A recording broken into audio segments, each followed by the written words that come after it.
Welcome, educators. Let's jump right into today's Explainer, where we're tackling a fascinating topic. Teaching business with AI, 10 human AI prompting failures.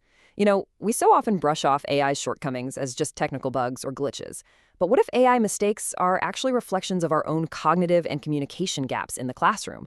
We're going to unpack some amazing collective insights from the Business Physics AI Simulation Lab team.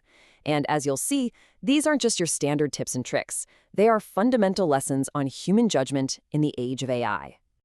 To help you structure this for your own syllabi, we're going to organize these 10 failures using the mirror framework across 3 distinct phases: setting up for failure, the trap of fluency, and losing the human element. The absolute core thesis you should share with your students is beautifully captured right here. AI isn't the problem. It acts like a mirror. It really just reflects our own transferred judgment and ambiguity. So when an AI spits out a poor output, the root cause is almost always unclear goals, missing context, weak verification, or poor reflection on our part. All right, let's dive into phase 1, setting up for failure. Our first cracks usually begin to show before the AI even generates a single word. We call this problem number 1, goal ambiguity. Picture this. A student types in, "Make this presentation more professional." To a human, that probably feels like a completely clear instruction, right? But to an AI, it's just an open invitation to guess. Does professional mean use more formal language, add more visual drama? Thomas Hormaza Dow advises us that the failure happens here because the real mission was just never made explicit. His specific advice: define the mission and the audience before you even start writing the prompt. A vague goal gives the AI permission to guess, but a clearly directed prompt, like asking the AI to help managers understand this data to support a decision, now that gives it a precise target. And that leads us perfectly into our second failure, the surface pattern problem. We all love giving AI examples, right? We paste in a successful customer email and say, hey, write something exactly like this. Well, Anne Lockwall warns us about something she calls the parsley problem, and it is such a great analogy. If you show an AI a delicious taco with a little sprig of parsley on top and say, make me a meal like this, the AI might actually think that parsley is the defining feature. It completely misses the actual nutritional substance of the meal. So in the classroom, students absolutely must be taught to explain why an example works. You have to tell the AI which parts to copy and which parts to ignore. Otherwise, you're just going to get a plate full of parsley. Moving on to pitfall number 3, missing constraints. Has a student ever brought you an AI output that's incredibly persuasive and energetic, but completely 100% unusable in the real world? Why does that happen? Because the AI didn't know the rules. Dr. Ahmed Hagazi points out that AI doesn't just automatically know your brand voice. It doesn't know your legal limits, privacy expectations, or ethical standards. His advice is absolutely critical to pass on to your students. Explicitly treat these real-world limitations as a core part of the prompt, not just an afterthought. If you leave the rules out, the output will optimize in entirely the wrong direction. Wrapping up our setup phase is failure number 4, the context vacuum.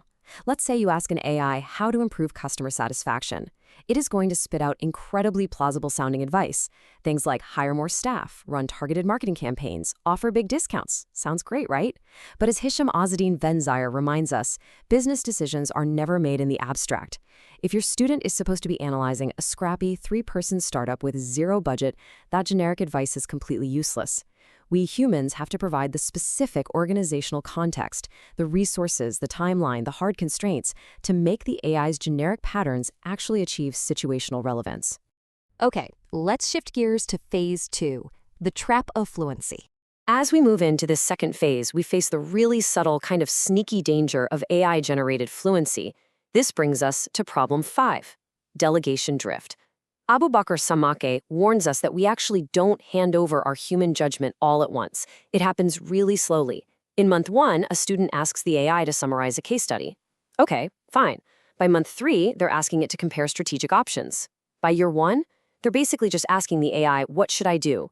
We gradually and dangerously transfer our own judgment and accountability over to the AI. The advice here is vital. Yes, use AI to support judgment by clarifying options and showing trade-offs. But the human must make the final decision and carry the accountability.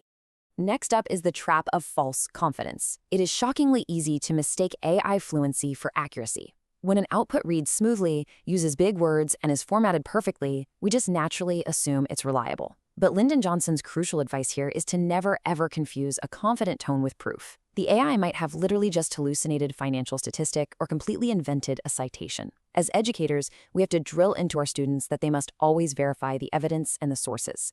At the end of the day, human judgment has to be the final arbiter of what is actually credible. And wow, does that seamlessly feed right into our seventh failure, confirmation bias. Imagine a manager who totally believes their strategy is flawless, and they ask AI to support it. The AI will happily oblige. It'll give them a highly polished, bulleted list of reasons why they are an absolute genius. Now, that feels like validation, but it's a total illusion.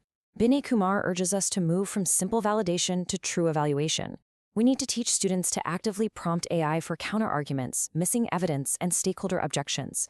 Don't use AI to build a comfy echo chamber. Use it to aggressively test and challenge your own thinking. Which brings us to our third and final phase, losing the human element. Relying too heavily on AI can actually erode complex business systems. We see this clearly in problem 8, fragmentation. If you prompt an AI to optimize a marketing campaign to generate the maximum number of leads, well, it's going to do exactly that. But as Martin Bereziga explains, a business is a deeply interconnected system. If marketing successfully floods the top of the funnel, suddenly sales is completely overwhelmed. Operations get massively delayed, and customer service is drowning in complaints. The AI optimized one local piece and broke the connected whole downstream. So the advice for your students? Always prompt for system-wide impact. Teach them to ask the AI who specifically will be affected downstream if we implement this. This brings us to failure number 9, reflection failure. Charlie AI makes a brilliant point here. Because AI produces polished work so incredibly fast, it completely strips away the natural friction of the writing and thinking process. But here's the thing, that friction is exactly where the learning happens. Students and professionals absolutely must build in a deliberate pause. They need to stop and critically examine the reasoning, the evidence, and the limitations before they just accept that polished work. That reflection pause, that is the crucial bridge between machine generation and true human ownership. And finally, we arrive at pitfall number 10, the human identity problem. Over time, as AI drafts, revises, and analyzes, the human runs the very real risk of becoming just a thin layer in the process, a mere operator of the tool.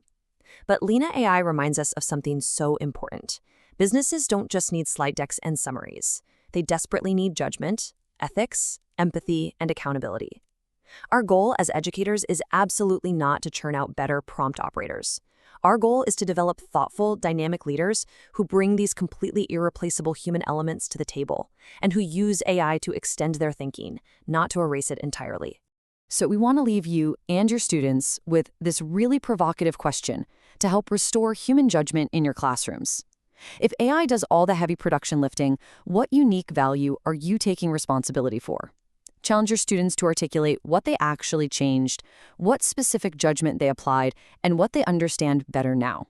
Because at the end of the day, true accountability can never be outsourced to a prompt.